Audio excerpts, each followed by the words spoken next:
E a doutora Janine Carvalho. Ela está presente, ela está presente. Vai me dar muda, desligar e desligar de novo. Desligou? Péssimo.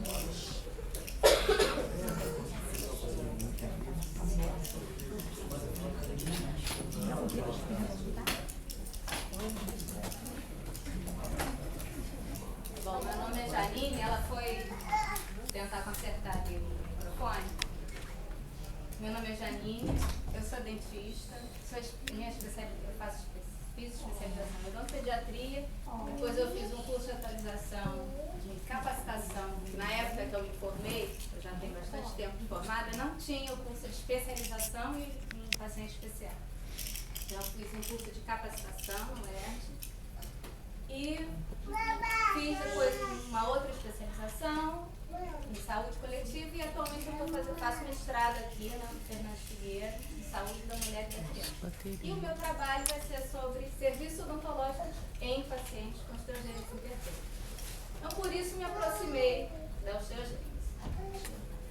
Acontece que para tudo, hoje eu não vou falar um pouquinho de osteogênese, mas eu vou falar muito mais em cuidados com os dentes. Para chegar na cirurgia ortognática, a gente precisa ter dente, né? E a gente tem que cuidar desses dentes antes e depois da cirurgia. Então, eu vou começar aqui a falar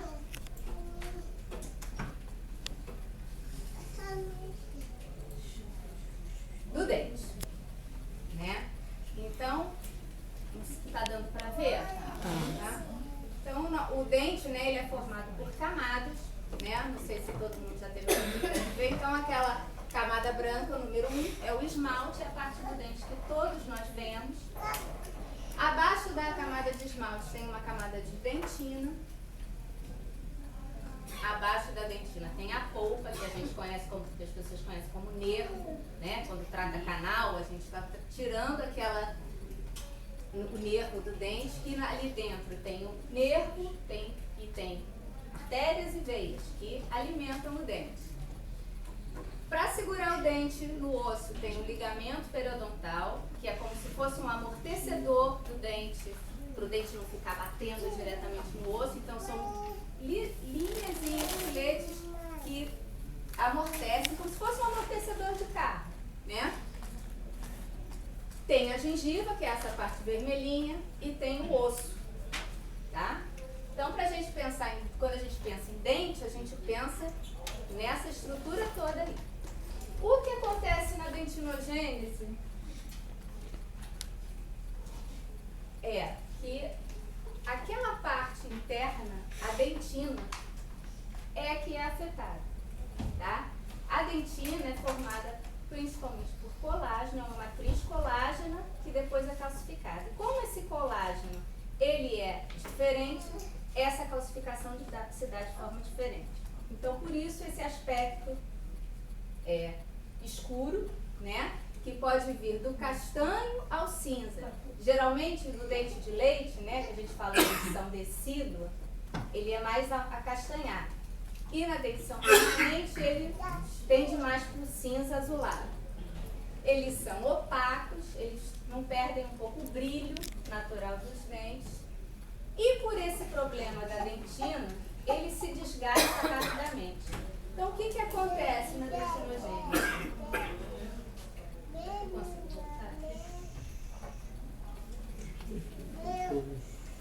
Ali, eu estou sem uma ponteira, mas entre o esmalte e a dentina, tem uma... Vocês estão me escutando?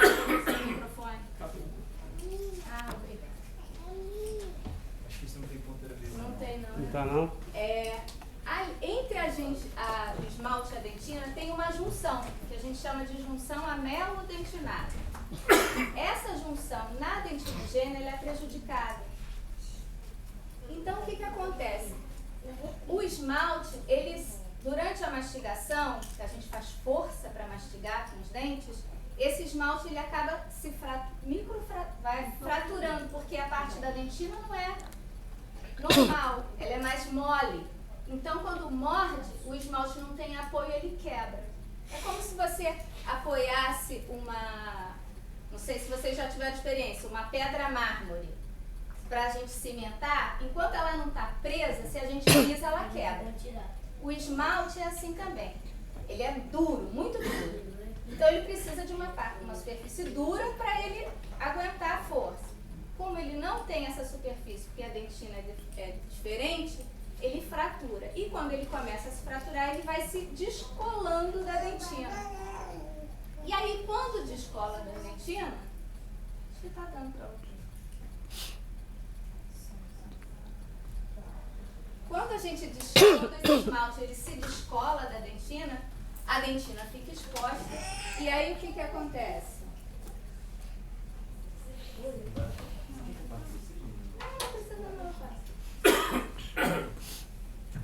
O que acontece? Esse esmalte ele vai se descolando e a dentina vai desgastando e acontece uma coisa que a gente chama perda de dimensão vertical. Perda de dimensão vertical.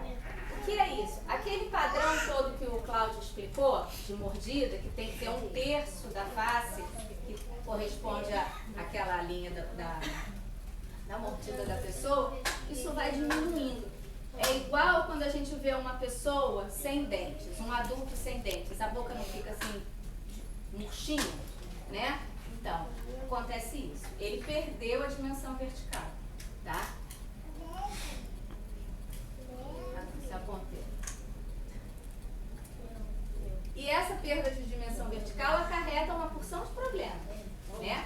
De fonação, de mastigação, de respiração, tudo aquilo que ele falou com relação às maloclusões, a perda de dimensão vertical causa uma maloclusão. Então, quais são as características clínicas, né, do paciente com dentinogênese? Essa coloração. Essa aqui já é uma dentição permanente, né? Então, é uma coloração escura, uma mordida aberta. Tá vendo? Esse paciente aqui, ele tem um prognatismo da mandíbula, a mandíbula dele é pra frente. Ele não consegue fechar a boca. Tá vendo? Ele tá de boca fechada, mas ele não consegue encostar os dentes. Então, ele não consegue mastigar direito, ele não consegue falar direito. Tudo aquilo que o Cláudio já falou com você. E, radiograficamente, os dentes com dentinogênese, eles também são diferentes. Por essa diferente formação da dentina, as coroas do dente são com formato diferente. Coroa é essa parte do dente que a gente vê. Tá dando para ver aqui a radiografia? A figura? Esse dente aqui, ó. Isso aqui é a coroa. A coroa de um dente com dentinogênese, ela tem isso aqui muito apertadinho, é mais estreito. A gente chama de coroa de sino em bulbo. Tá? As raízes dos dentes com dentinogênese, elas são mais afiladas, elas são fininhas e curtas. Tá? E o que acontece? Isso aqui, e por esse formato aqui diferente da coroa, acontece muito problema de impactação na erupção do dente. Quando o dente está para nascer, como tem essa curva muito grande, o dente fica preso aqui, ele não consegue sair. Tá?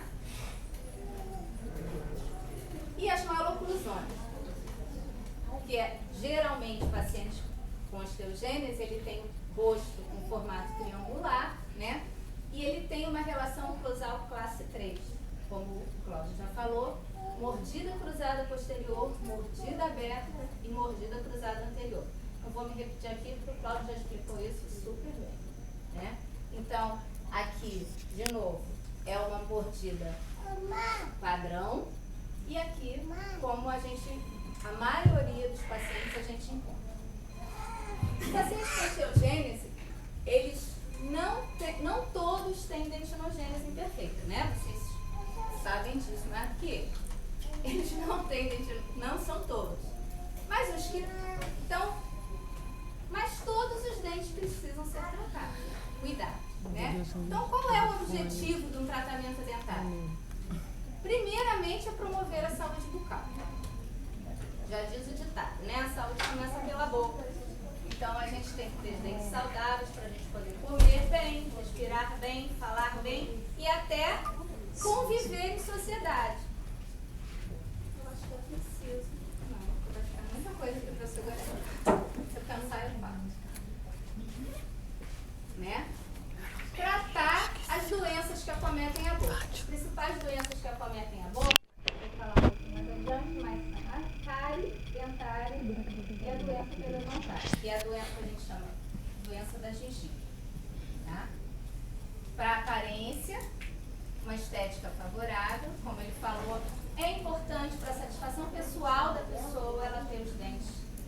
aparência boa, para sorrir, para conversar, para se relacionar.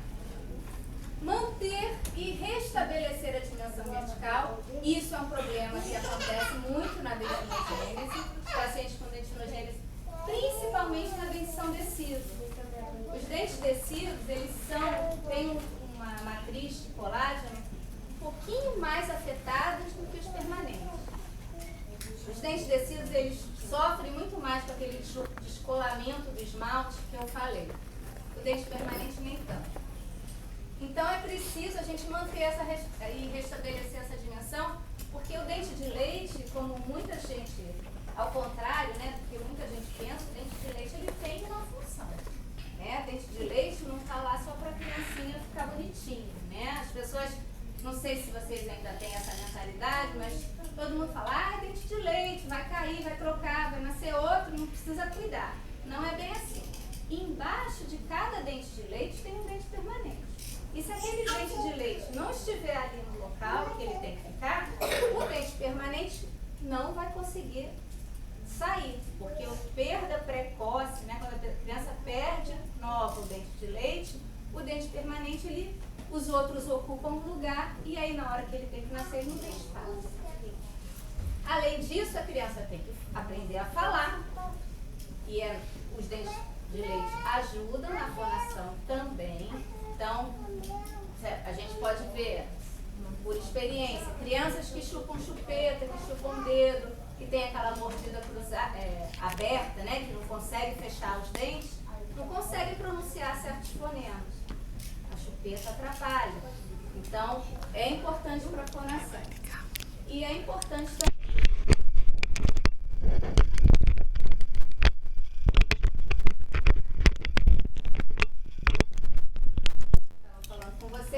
Além do dente de leite,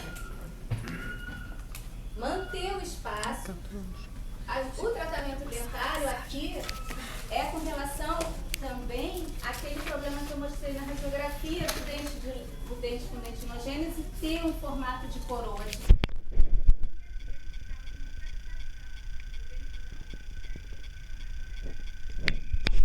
Estabelecer a função mastigatória. Então, esses seriam os objetivos do tratamento dentário. E quais são os tratamentos dentários? Eu vou me referir aqui. São os tratamentos restauradores que vão corrigir esses problemas de cárie, de perda de dimensão vertical que eu estou falando. Então, os tratamentos que existem são as restaurações com resina, que é aquela resina que endurece com a resina, que deve permanecer. Restaurações com coroas de aço, que são restaurações que acontecem em dentes verticais, dentes de leite, dentes de tecido, que quando o dente está muito destruído, a gente coloca essa coroa de aço que é para recuperar a função mastigatória e recuperar a dimensão vertical, a altura do dente. Restaurações protésicas, que a gente faz uma dente permanente, e prótese parcial ou total, que é necessário. Quando há perda de dente, aumento do dente, às vezes é necessário que então, aqui eu vou mostrar para vocês. Isso aqui é uma massinha da cor do dente, que todo mundo agora, quem tem de prata quer trocar, quer botar branquinho, para ficar com os dentes branquinhos. Isso aqui é uma restauração protética, é um bloco, tem uma estrutura de dente, e aqui está recuperando um pedaço do dente que foi perdido. Mas isso é feito em laboratório e depois colado no dente. Aqui, quando o dente já está muito destruído, é uma coroa total, que a gente fala, né? Então é um dente, o dente fica todo encapadinho. Aqui é uma coroa de aço. Ali atrás, tá vendo? Prateadinho nessa boca do meio, essa boca que está aqui no meio é uma boca com dentinogênese imperfeita. E aí, os dentes de trás estão prateados. É uma capinha, como se fosse uma coroa total, só que ela é pré-fabricada, ela é pronta, a gente tem vários tamanhos, a gente escolhe um que se adapte ao dente da criança e a gente cimenta aquilo. E na frente ali são também coroas, que chama coroa de policarboxilato. É um material também que a gente, uma capinha, só que branquinha, a gente encapa o dente. Ali do lado de lá, do lado esquerdo, tem uma prótese total, né? Paciente que já não tem mais dente nenhum. Do lado de cá, uma prótese parcial. Que a pessoa tem alguns dentes, tá vendo aquele espaço ali que está vazio? Ele teria os dentes e para trás ele não tem, então ele coloca assim. Em pacientes que têm dentinogênese imperfeita, não é indicado colocação de prótese facial com grampo, aquela linha de metal, que tem aquele apoio assim, um ganchinho que as pessoas falam em volta do dente, nem próteses fixas, que são essas aqui. Por exemplo, o paciente tem 2 dentes, não tem o do meio. E aí a gente faz 2 blocos e como se solda um dente no outro e ele fica grudado. Por quê? Por causa daquele problema que eu falei da raiz do dente ser muito fininha. Então elas se fraturam com facilidade. Então, esse tipo de prótese faz muita força no dente. O outro dente é que segura o que a pessoa não tem. Então eles se fraturam. É risco de perda de mais dentes. O tratamento das maloclusões. Não vou me estender muito, mas é importante falar também, além do tratamento ortodôntico e do tratamento ortocirúrgico, e como o Cláudio falou, da parte no ortocirúrgico é quando já parte para uma cirurgia e antes precisa fazer a ortodontia, e a ortodontia é um tratamento que se faz que a gente mexe nos dentes, a gente vai mudando a posição dos dentes no osso. O tratamento de ortopedia dos maxilares, deve ser o que a sua filha está fazendo, é um tratamento que mexe com o crescimento ósseo. Ele é muito indicado em crianças que ainda não estão começando. A partir dos 4, 5 anos, já é possível fazer algum tipo de correção. E eles têm muito resultado com problemas de classe 3. Não estou dizendo que vai evitar a cirurgia, mas a gente ameniza muito, tá? A gente vai diminuindo muito o problema, tá? Alguns casos até já fica satisfatório, outros não. Precisa se fazer a cirurgia, tá? Mas é um tratamento que, ao contrário do que as pessoas pensam, não, a gente tem que esperar todos os dentes permanentes estarem na boca para botar aparelho, não. Esse tratamento de ortopedia dos maxilares, ele corrige, justamente, ele aproveita o crescimento. Então, ele vai trabalhando com descimento ósseo, a musculatura, e vai moldando o osso para ir dando uma harmonia na boca. Então, como eu já tinha falado, quais são as principais doenças da cavidade oral? Cárie, gengivite, que é a inflamação da gengiva, que se não tratadas evolui para a doença periodontal. Periodonto é toda aquela parte de suporte que eu falei do dente. Ele inclui gengiva, o ligamento periodontal e osso.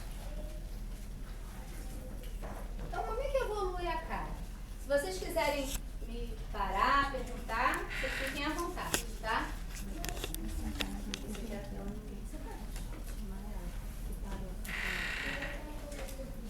Nesse primeiro quadro, está aqui um esqueminha de como a cárie evolui. Ela começa pequenininha, na verdade ela começa com uma mancha branca, tá vendo aqueles dentinhos lá do lado? Não sei se vocês conseguem ver daí, mas perto da gengiva tem um colarzinho branco. Aquilo ali já é cárie, tá? Chama-se mancha branca, é a primeira manifestação de cárie visível na boca. Nessa etapa, é possível a gente paralisar a cárie. Como? Escovação, uso de pasta de dente, que a pasta de dente não é simplesmente um sabonete para a boca ficar